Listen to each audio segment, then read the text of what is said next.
ఏదైతే లిక్కర్కి సంబంధించినటువంటి కేసుల్లో ఇప్పుడు కీలకమైనటువంటి అంశం ఏంటంటే రాజకేశ్ రెడ్డి అడిగింది ఎందుకు అడిగాడు అన్నది పెద్ద చర్చ.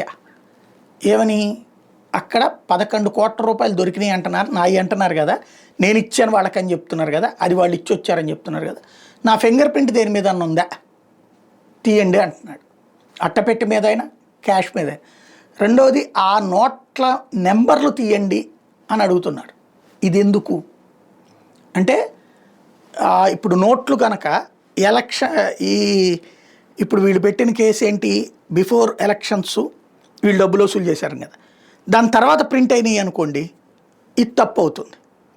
దానికి ముందే ప్రింట్ అయినాయి అనుకోండి ఎవరికి వెళ్ళినాయి, మొదట ఏ బ్యాంకులకి వెళ్ళినాయి, ఆ బ్యాంకుల నుంచి ఎవరికి ఫస్ట్ డిస్ట్రిబ్యూట్ అయినాయి, ఇవి ఉంటాయి లెక్క.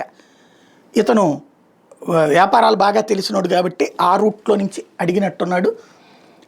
ఏమక్కర్లేదు, ఫింగర్ ప్రింట్స్ చాలు, దాని మీద ఉన్న ఫింగర్ ప్రింట్స్ అన్నీ తీసి దగ్గర పెట్టుకుంటే తేలుతుంది. కానీ ఇప్పుడు ఫింగర్ ప్రింట్స్ని చెరిపేస్తారో ఏం చేస్తారో చూడాలి. ఓవరాల్ లెక్కర్ కుంభకోణంలో అతను అడిగింది మాత్రం చాలా కీ పాయింట్.